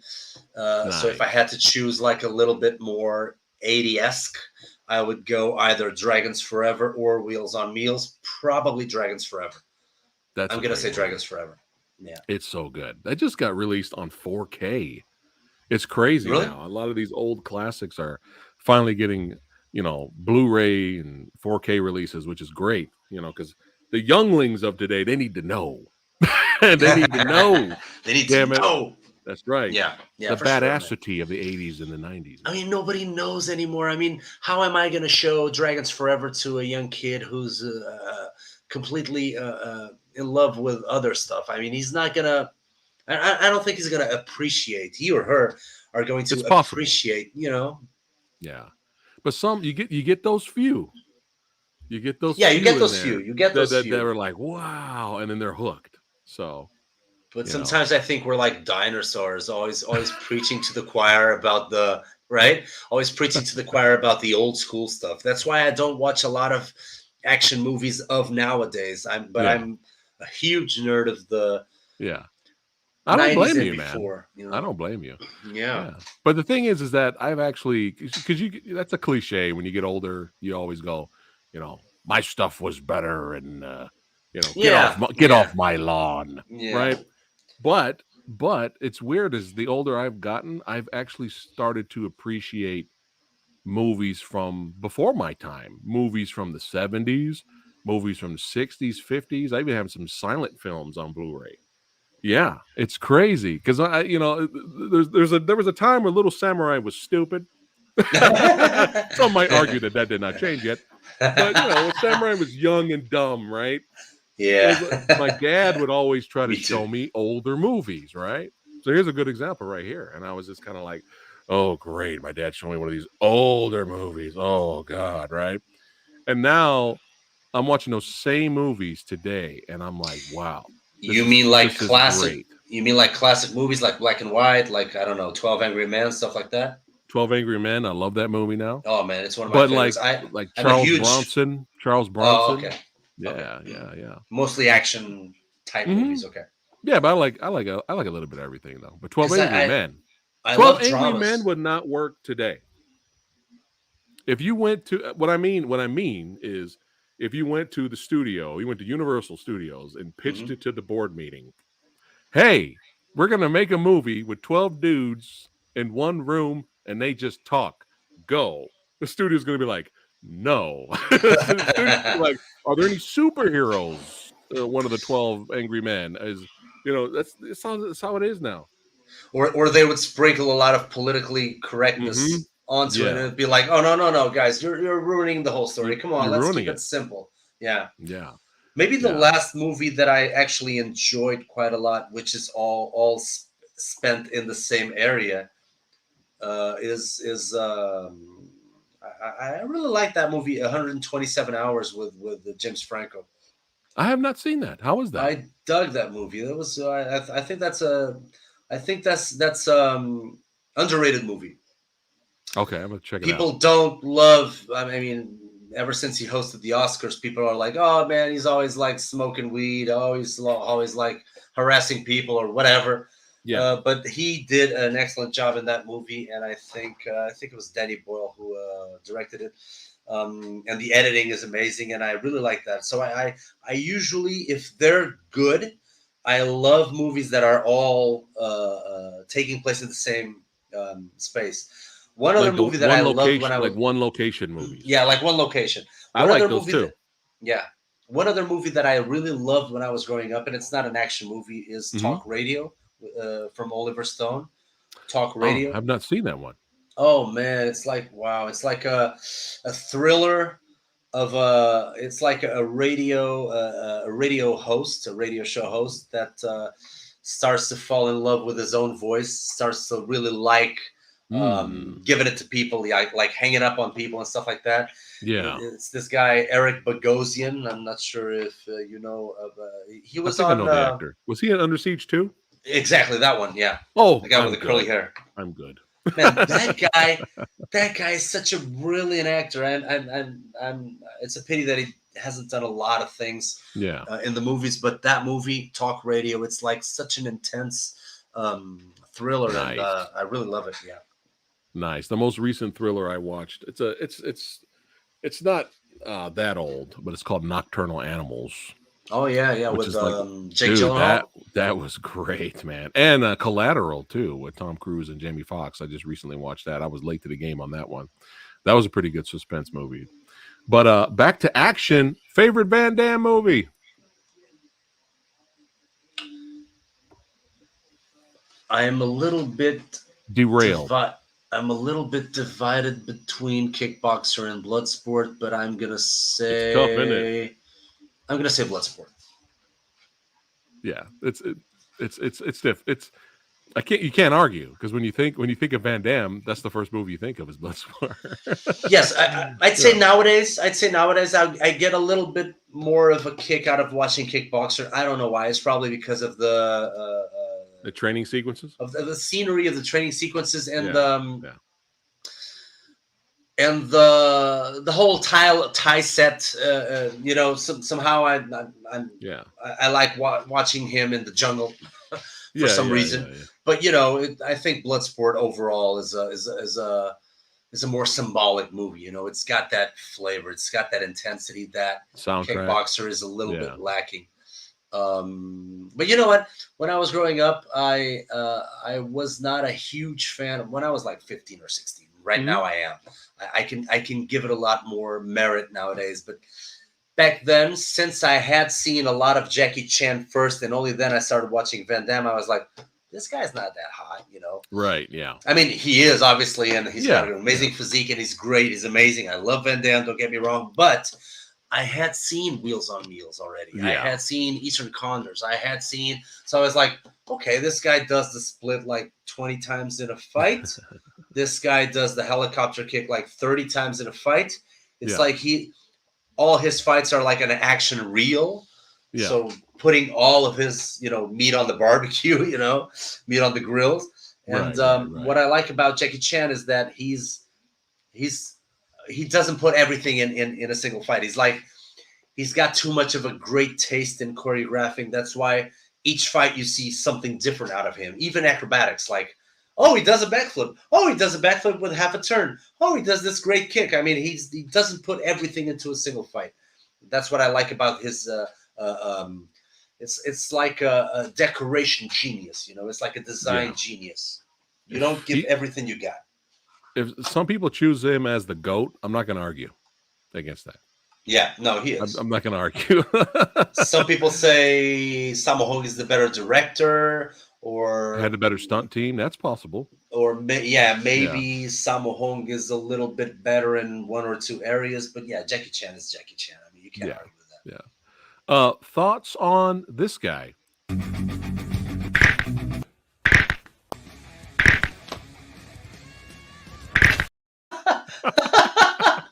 It never gets old, man. The clip I wasn't never expecting that. Thoughts on at least his early work, first 5 movies? Were you the same with how you were with Van Damme? Were you the same with Seagal?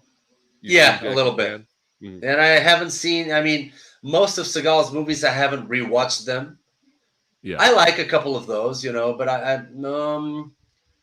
I'd say he's a good martial artist. He's a great Aikido guy, but I'm not. I never felt his charisma. Okay. In terms of comparing with the others, Yeah. I do like the mood of some of his movies. I like those early '90s police type movies. Yeah. Like you get a little bit of that flavor with Showdown in Little Tokyo with Brandon Lee and Dolph Lundgren as well. There's a little bit of that. Yeah.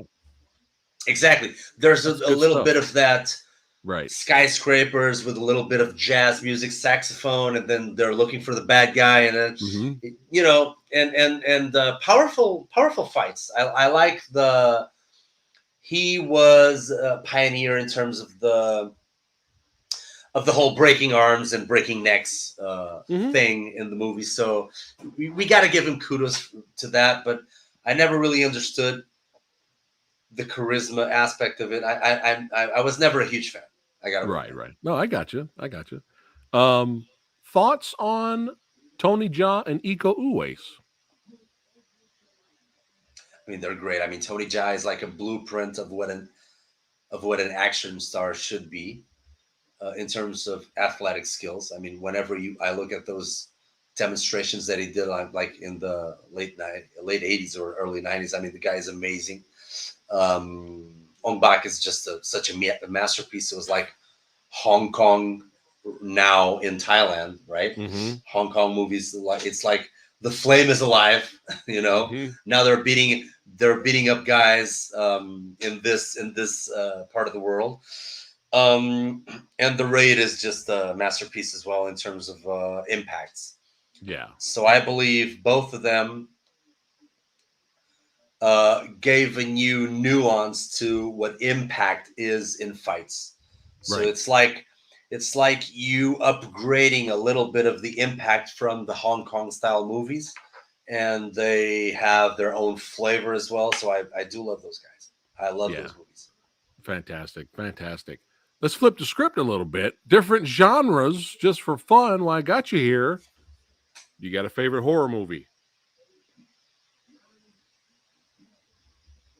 Yay or nay? It's gonna sound yay. This is gonna sound corny. I love Candyman, the first one with Virginia Madsen. It's legit. There's nothing corny about that. Because It's classic. isn't it? Oh yeah, okay. I'm not sure if people think it's corny or if think it's a cult classic, but that ending scene is like, wow! It really stung me when I saw it when I was a little kid. I was like, wow, this is hellish. I mean, this is monstrous. I mean, Yeah. it really got me not sleeping for like 2 or 3 nights in a row or something. And one other movie that always scared the shit out of me, and it's not a horror movie at all, Okay. but I was a young kid when I saw it, was Edward Scissorhands. Oh, I can I see have that. no idea why, because the guy walking with and Vincent Price, you know, the horror actor, Yeah, Vincent yeah, Price, yeah. the guy from Thriller, like ha ha Oh, ha yeah. ha ha. Yeah, Vincent When Price he is great. dies, Yeah. I mean, he gives the hands to Johnny Depp to Edward, Yeah. and Yeah. Edward all of a sudden like puts his sister hands on the hands. Yeah. And the guy, Vincent Price, goes from like this to this. Yeah. He does this. I remember watching it as a kid, and I was like, Yeah. "Oh my god, what's happening to him?" And then he dies, and it's like, wow. I mean, I was so scared. I was always turning on the lights at home to make sure that Vincent Price and Edward Scissorhands were not in each of the corners of my house. My goodness, Yeah. it was. Vincent Price is that he's a master. He's a master of that genre. You know, I got a funny Wow. Candyman story for you. Really? Yeah, you're not the only one that's scared of that movie.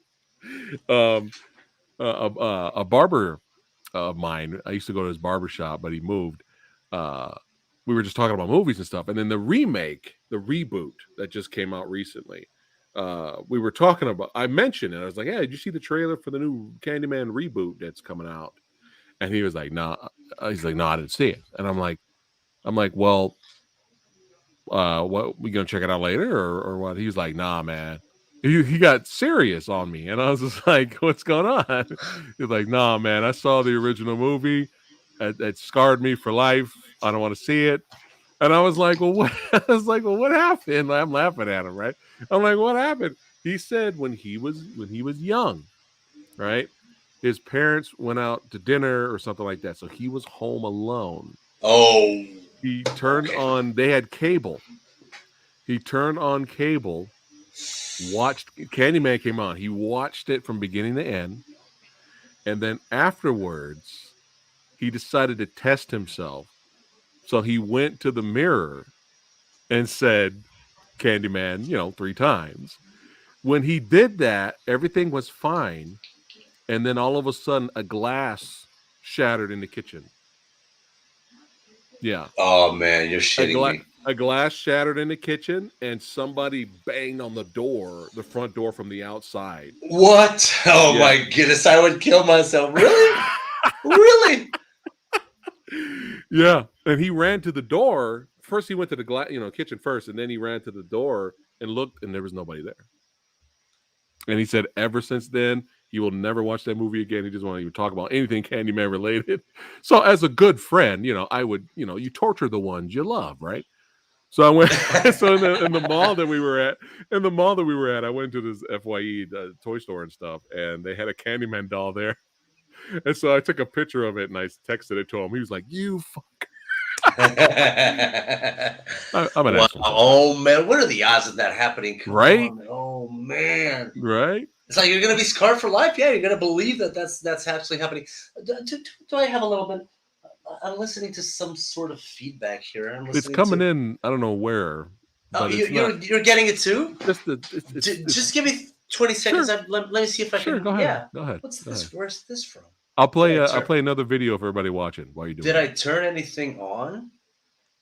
Let me check it out. Yeah. I'll play the video. Here you go, guys. One more awesome clip from the legend. Mm-hmm.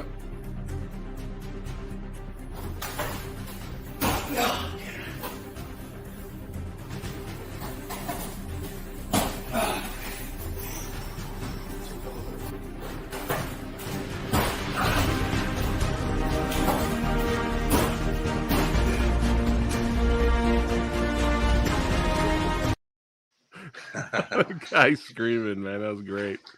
Sorry, buddy. I know what it was. You know, remember when I said that my director for the podcast is like MacGyver? Yeah. Sometimes in the middle of the night, he runs tests in my computer remotely from home. So he was like turning stuff on in the next room, and I'm alone in the studio, and we're talking about Candyman. So it's like, wow, like Candyman, and there's the guy, bah, bah, bah, bah, bah. So I was listening to myself on the other room. So it was playing a video of mine to see something. I don't know, the network, whatever. Okay. That's all good. You sound good, man. That's good. Yeah, cool. Are you? Do you have a favorite fantasy movie of the fantasy genre? Fantasy. Never ending story. Oh, that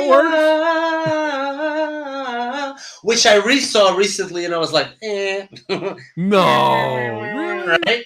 No. You know, it's been a long time since I've seen it, but I'm don't rewatch it. It's one of those that's just like, it's good. I mean, some movies you can watch forever. You watch Big with Tom Hanks, and it's like it's fucking amazing every time. Yeah.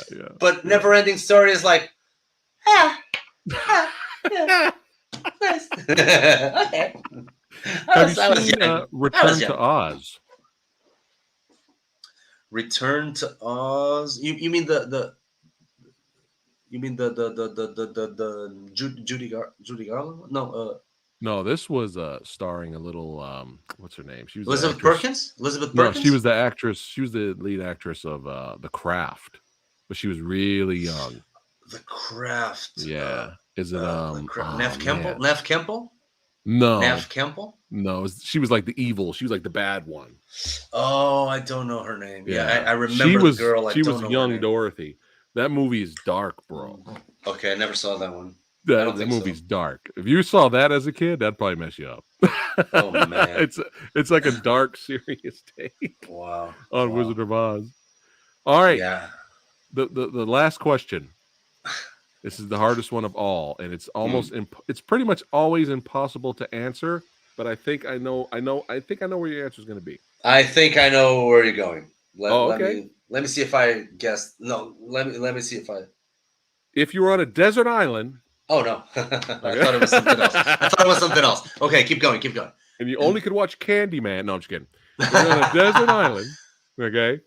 And you only could choose the library from 2 studios. You can only choose one of the 2. Shaw Brothers or Golden Harvest. Golden Harvest all the way. Yep, I knew it. I knew immediately it was going to be Golden Harvest. Golden Harvest all the way. And we do know that Shaw Brothers had, in a fashion sense, better quality. Right. But, I mean, I think the talent in Golden Harvest was... Sorry. Whoops. Sorry about that. I think the talent in Golden Harvest was unbeatable. And through the 80s, and I'm not even mentioning Bruce Lee's movies, but through the 80s, it was like they couldn't lose. I mean, everything was like, First Mission was like Rain Man for Hong Kong. Rambo, Eastern Condors was like the Hong Hmm. Kong Rambo. Yeah. Shanghai Express was like I don't know, Dances with Wolves or something. Yeah. I Yeah. mean, it Yeah. was like, man, it's like the variety in that is much greater, and I think the talent. I mean, I do love Chen Kuan-tai, Alexander Fusheng. Local Leong, I do love Lau Young. I mean, oh, Gordon wow. I mean, Liu, Gordon Liu. I mean, the that Venoms. movie. Yeah, Heroes of the Yeah. East to me is one of the best movies ever. Dude. But still, I mean, Golden Harvest to me wins the prize. Yeah. I'm not going to argue against that. You know, it's when I think, I kind of break it down like this. When I think traditional kung fu period piece movie, I think of Shaw Brothers.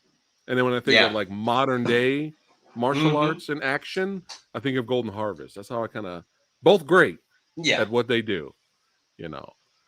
Just Yeah. too many They're more. classics. Yeah, they're more dated in a sense. A little bit. Well, they were out But first. But if you go, yeah, but if you go kung fu, traditional kung fu, to actually see more weapons, more forms, more kung fu styles. I mean, if you go for martial arts Yeah, specifically, not just acrobatics and then right. flair. If you go for martial arts, I mean, there's no beating Lau Garleon. There's no beating him. Like Rick Myers always says, he's the greatest kung fu movie maker. Yeah, Oh, can't argue. It's hard to argue against I that. mean, he You could do know. anything. He could Yeah. do. I mean, from a crippled, drunken monkey to right? And my favorite by default, it's an impossible question, but by default, if you ask me right now, go. What's your favorite martial arts movie? It's Eight Diagram Pole Fighter, man. Oh, really? Okay. Dude, Yeah. that is that end finale fight, that end finale climax. You will Hmm. never see anything like that ever again. It's just I can't even break it down because so much shit's happening in that Yeah. end finale fight. It's phenomenal, man. You got to take a breath after that. Yeah. But Yeah. that, like I said, that's by default. That could change. My pick could change when I get some time to go through my lists. No, it's an But amazing movie. I also like. There's also a couple of movies that people, I mean, nerds like us do mention, but for example, there's one movie, and I would love to have some sort of database to see where these guys are now. There was this one guy who was from the Beijing Opera School as well, called Meng. I'm butchering his name. My Cantonese sucks. Meng Yuan Men. okay. He did this movie called Daggers 8 and Hell's Wind Staff. The Oh, guy Hell's was Wind an Staff. yeah. The guy was an amazing acrobat. I have no idea where he is right now. I have no idea if he's still alive or something. But Daggers 8 to me is one of the best movies ever. I don't know if it's just because I was in a right place at the right time to watch that and it got close to my heart or something. Like if I have a tendency to like that sort of movie. But it's a movie where the guy goes and learns three different styles with three masters. It's such a great movie. It's such a great movie. Daggers 8. Is it Daggers Shaw 8. Brothers or is it just No, it's okay? actually Okay. probably Seasonal Film Corporation. No, not. I'm not even sure if it's one of. Yeah. I don't know. I'm I'm gonna gonna be I'm gonna honest. I don't watch know. it now. If you recommend it, I'm gonna definitely Daggers watch it. 8. You gotta watch that Daggers movie. I 8. think you're really gonna like this character. The guy's got charisma. He's like funny. He's Yeah. like a little bit like Jackie Chan, Yeah. but better acrobat, more like a Yun Bio in terms of acrobat. Yeah. It's really cool. I really love that movie. All right. Daggers 8. I'm gonna Samurai Guy gonna look it up. I'm gonna do a review. Yeah, please Invi- do. Please do. yeah. Or invite you back on the show. We'll review it together, man. We'll talk about it Let's here. go. Let's Yeah, go, yeah, man. yeah, yeah, yeah. Oh my goodness. But man, I could talk to you about martial arts movies all day. That's right. One of us. You're one of us, my friend. Yeah, But yeah, I don't want to keep you too much because I know you're extremely busy and no, I it's know it's okay, man. really late where you're It's at. I was wondering one thing. It's like, is there any action star that you have no clue where he is, or he or she, and does it drive you crazy? Like, for example, that Mangyan Men guy Yeah. is a guy that really drives me crazy. That I don't know where he is, and I don't know who to ask or where to find. Does it happen to you as well, or not so much? Well, I was actually trying to get a hold of David Bradley, and that guy's like off the grid, dude. Like that guy doesn't exist. You want to know the People, I think saddest people thought he story? was dead, but he's not. He's No, no, no, just he's not. yeah, Because I did a copycat for American Ninja 5, yeah. That was and great. I put it on Facebook, and the guy actually responded and said something funny about the copycat. Thank you. Now I know where the keys are, or something like that, because I Okay, steal his keys and stuff like that. yeah, But then I started trying to chat with him and try to get him in the podcast, and he didn't answer at all. So he just did that one comment because he found the video amusing, but then he didn't say anything at all. right. I actually saw him on Facebook talking to, or commenting to a cousin of his or something, Yeah. giving his email, and I was like, I got his email, and I sent him an email, and nothing came back. Yeah. But you want to know a really sad story that actually kept me up all night tonight? There's this one kid that I used to love when I was younger, called Ted Jen Roberts. You know who he is? Who's Magic Kid. You remember the Magic Kid? that? Oh, Donna Dragon Wilson. Yeah, Exactly. You remember the kid? Yeah.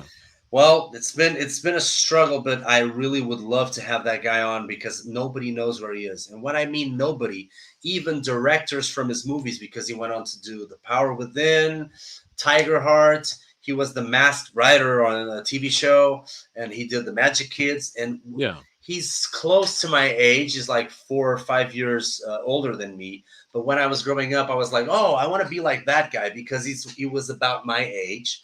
So I really had his movies like close to my heart or something. So he was one of those guys that I really, really, really wanted to go after. Right. And can't find them, huh? I can't find them. And in my podcast with Art Camacho, who was the fight coordinator, and he was the director for The Power Within. Oh yeah, I was gonna reach out to him at some point in the future. I love the guy. He's a great guest. And I asked him, you know where Ted is? And he was like, fell off the face of the earth. I have no idea where he went. Wow. And then I put that little clip in my YouTube, and I put it on my Facebook. Yeah. And it stayed there for as long as possible. Yeah. There was this one kid a while ago who talked to me, and he was like, oh no, I'm his friend. I if you want, I can try to get him. And I was like, oh, please send him a message. I would love to see how he is now. Yeah. And he sent him a message, and the guy, the Ted Jen Roberts, replied back and said, oh, I'm not in the right mood right now. Sorry, but tell him no. And I was like, is he depressed or something? Whatever. Months go along, and yesterday, a 60-ish-year-old lady goes on Facebook and comments on my video with Art Camacho, asking, where is the ninja boy? Where is the Magic Kid? Where's TJ Roberts? She goes and she says, like, TJ died on the 6th of June of this month, on the 6th of June of 2022. And then she put like an emoji, and I was like, oh man, it stung me so hard. I was like, I never even met the guy. Why am I feeling this? So I went to his buddy. And I was like, the kid that said he was his buddy. I was like, have you been talking with TJ Roberts? Is it true that he died? And it was like, what? No, I don't think so. And it was like, no, this woman came on my Facebook and told me that he died. And it was like, whoa, really? Let me text him. He texted him, nothing. He tried calling him, nothing. It was like, wow, that explains it, because I had been messaging him, and the last times we spoke, like 1 month ago, he's really, really depressed, like having serious depression issues. And I was like, oh man. Oh man. So this comes to show that, and then he started saying that he had a lot of run-ins, like when he was younger, because they were grooming him to be the actual best, actor ever for martial arts. Yeah.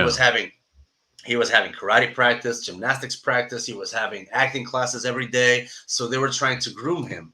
But then along the way, the kid lost his childhood. The kid lost his teenage years. So he probably did not go as far as people thought he would go.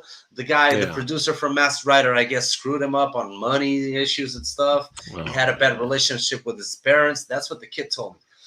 And I was like, oh, man, you know what? This is not cool. I mean, first of all, there's not even a news saying that this guy might have killed himself on the 6th of this month. Yeah. There's only this lady coming on my Facebook. Nobody ever talks about it. Nobody ever does anything. I mean, why screw these kids like this? I mean, if anything, we have to look after each other on this industry to actually make a difference. I mean, the kid, in a way, he changed my life. He was important to me because I saw his movies and I wanted to be like him. And then all of a sudden, he gets forgotten. His parents are like trying to, I don't know, but I'm second guessing, but it's like, Yeah.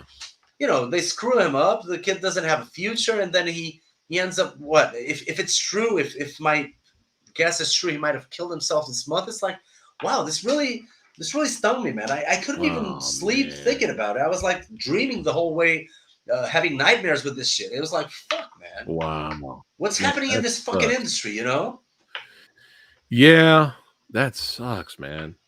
On that's what. another depressing No, on I another know. It's just that sometimes I wanted to get this message across that it's like, yeah. guys like we all know that Van Damme had his problems and guys like that, Mhm. guys who put everything into what they do in the industry. And it's like, Yeah.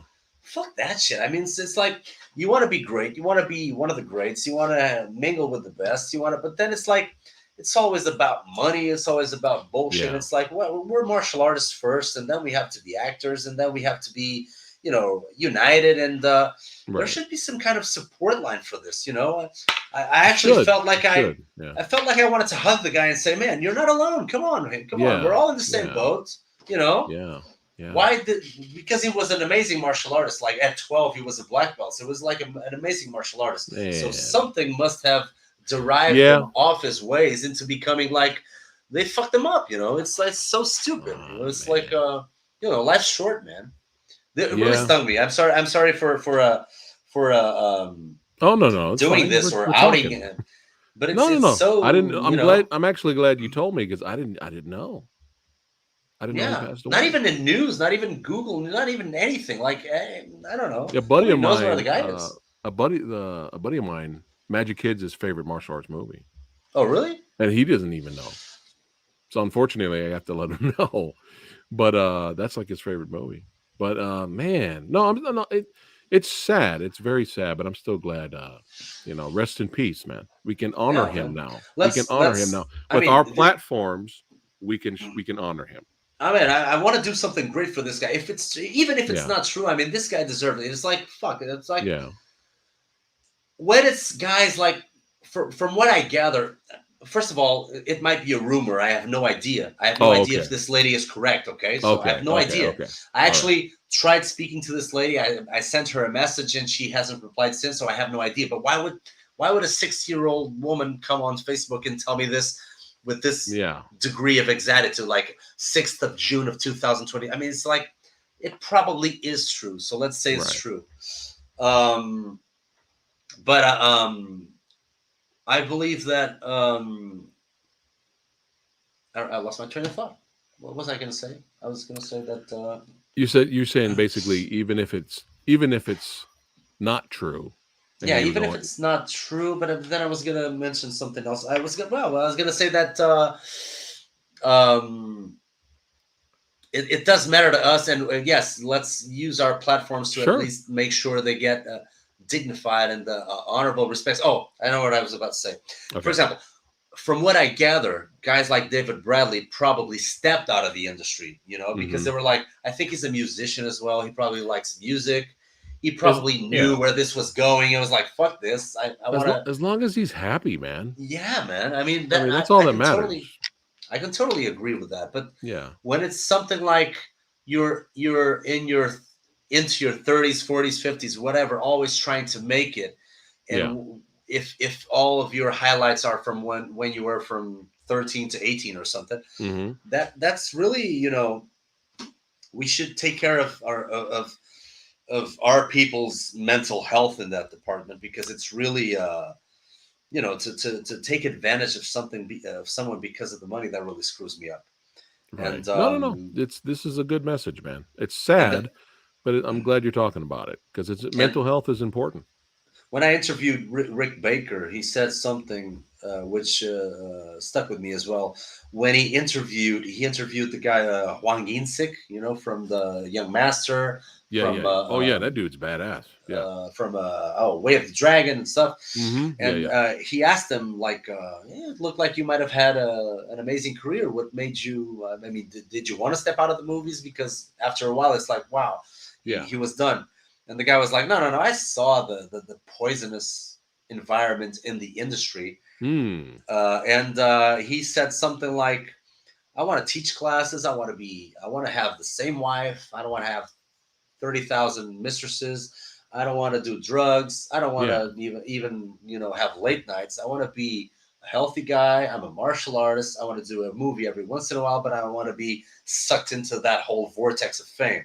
And Right. he also said that if Bruce Lee was not an actor, or if Bruce Lee was not so much in love with being an actor, Hmm. he might have still be alive. And I was like, okay, Probably, yeah. yeah, that makes a lot of sense. I mean, Hmm. we all know that he was kind of going a little bit paranoid with his image to the public, with the script writing, with the fight coordinations. It's a Yeah. stressful job. Well, he And was literally towards the end. He was doing everything: yeah, writing, yeah, yeah, directing, fight choreography. This. He was yeah. like doing everything. So So you know. probably that whole fame spectrum, the guys he was hanging out with, the Hmm. whole industry aspect. I mean, probably that screwed him up in the long run. I mean, sometimes Yeah. you just can't find that inner self that was, I'm a martial artist first and then I'm an actor. And probably he went the other way around. And sometimes that, we all know how um, the people from the industry, mainly actors, sometimes are very depressive or bipolar or something like that Yeah. because of all the shit they have to go through in Hollywood. Right. Whatever. Right. Well, Sorry for ranting. Rick Myers said it last night. We had a stream last night, and he said something similar. I'm paraphrasing, but he said that the filmmaking industry, is full of people, full of tons of talented people, but 80% of them are going to stab you in the back or try to. So there you go. There you go. If Rick Myers says that, I believe it because that guy knows everything. That guy, Rick has been. You just throw him a random movie or random something. Rick will be like, "Oh, I was there, and I have the photos, and I wrote the book on it." Like that guy's been everywhere, man. You got love that guy. Wow. But no, man, don't worry Such about it. knowledge. Yeah, don't worry Yeah. about it's sad if it's true. Yeah. But we don't want to see anything like this happen to anyone else that's in the industry that's actually Yeah. a good person and actually works really hard. You know what I mean? So That's you why I know, love these. That's why I love these. Not only these conversations, but these platforms that we have that make people. You know, it's important for me to let them know we hmm love them. We love them. We yes, grew up. We grew up with our movies. They shaped us, man. I yeah, mean, I'm an only child, so my friends were the movies. So I would watch like 10 times in a row a movie if I liked it. Like a hmm child does. yeah, So it's like these guys are very, very important to me. And my girlfriend was like, why are you letting the suicide of a guy you never met from the other side of the globe ruin your day? And I was like, you don't understand. Sorry, but yeah. it's like I grew up with these guys. I feel like crying because it's like I know him. It's like, well, whatever. You know what I mean? It's almost like their family because they've always been there on you. Yeah, They've man. been with you. Man. Even if you never met them, they've been Yeah. with you on your TVs growing up. But look at this, man. I mean, look at that. Inspiration, baby. I love the Jackie on the wall, with bro. What with now? Jackie Now, Chan, yeah. now was that a poster? What from a magazine or what is That that? was like a photocopy. I stole it from the internet or something. No, internet? I'm not sure we had internet I back then. don't know No, if you it's had probably, I internet. think it was a photocopy, a Okay, Xerox machine, like okay, maybe okay. from a magazine. I used to have a lot of, Yeah, I do have a huge collection of magazines from even the 70s and the 80s, even though I was born yeah, in 84. I do have, I did buy a lot of magazines from the 70s and 60s and whatnot. yeah. So it was probably um, A copy, Xerox a copy. copy from that's probably Young Yeah, Master yeah. or something, right? But Yeah, this photo right here, another reason why I'm showing it again is a perfect example of how these guys inspire, yeah. inspire. And Bruce, now you're inspiring people, you're helping Oh, people lose weight, getting fit, you're bringing other people to your channel that loves martial arts, and that's important. That's what these Yeah. platforms are for. You know what I mean? And I'm Yeah. glad you were here today to hang out with Samurai Guy. We cried, we laughed. That's true. That's true. That's true. And I always use my platform to show respect. When I've had a lot of stuntmen and martial artists and people in the, in the industry, big or small, I kind of treat them the same way. But it's respect, for what they do. And we here, Movie Dojo Army and myself, we respect what you do, my friend. That's why you're here on the Oh channel. man. I had to reach out, I had to throw the Hail Mary and say, hopefully you can show up and chit chat with Samurai Guy, talk movies, Man, I So this loved was a it. blast, my friend. I loved it. And thank you so much for the homework you did, because you had everything segmented in the most perfect of ways. I appreciate You it. put a lot of my best stuff on. So, I mean, thank you so much for doing the. Thanks so much for thinking that I'm worthy enough of you going through that whole footage and pictures. So thank you so much, man. This is really honorable. Well, thank you for being here. Yeah, Woo Bear says, yes, Bruce, keep up the great content, buddy. That's Thank you, right. guys, and you can That's count right. on me not only to do what Fat Samurai Guy is doing, which is paying respects and honoring these people that we love, but also one of the things that I figured, there's a great niche to be built on, because there's not a lot of info in that area, which is martial artists overall. I mean, not all, obviously, but most martial artists have no clue what to do in the gym. So a little bit of strength and conditioning drills and workouts and how to program. So that's something that I want to keep doing in my channels, in my platforms, to help people get better, like more powerful, more faster, to have more speed in their kicks and their punches. So that's one thing that I'm actually very, very much invested in, to get a little bit of the science behind strength and conditioning, the way they do for American football and stuff like that, to the martial arts. So I believe I have quite a few nice things to share that I've learned along the way and that helped me a lot. So I think that should be one of my main goals for the future. Awesome. Awesome. One more thing. Any shout outs or any last words to your fans and followers? Guys, thank you so much for being on that side. I want you all to come to Portugal one day, now that the confinement is freaking over, because it's over. Not, let's get done with for good with not mingling, not being with each other. Let's go to restaurants. Let's have some fun. Grab a couple of beers. Let's be fucking human, like we haven't been in the last 2 years. And more than ever, getting a little bit of that segue that we were talking about, TJ Roberts, more than ever, people are getting depressed. Suicide rates are fucking way up. And I don't want that for anybody. And I want everybody to be healthy, happy, to make sure that they're learning for the sake of learning, for the pleasure of learning. I want people to be with each other, to tell the right things at the right time, to look in the eye, to get rid of the fucking masks. And, figuratively speaking, every once in a while, if you have to wear a mask, wear a mask. But you know what I mean. Symbolically, let's take out the fucking mask and let's be human again. Let's be human again. I like that. Let's be human again. I like that. Yeah. Hey, y'all know what you need to do, everybody watching right now and after the stream. Thanks again for hanging out and watching. Y'all know what you need to do. You need to go to the description box below of this video and subscribe to Bruce on the YouTube is. That's right. Follow him on the Instagram is. Lots of fun and educational content. Hilarious, just really entertaining. You want to follow this guy. This is the guy. And we're gonna have you back here again, man. Make this your second home, my friend. Let's go, man. Whenever Yeah, you're ready. Yeah. Whenever you want me. Yeah. So thanks again, my friend. All right, Bruce, you are the legend. Don't go anywhere, Bruce. And I'll see you guys on the next one. Take care, guys.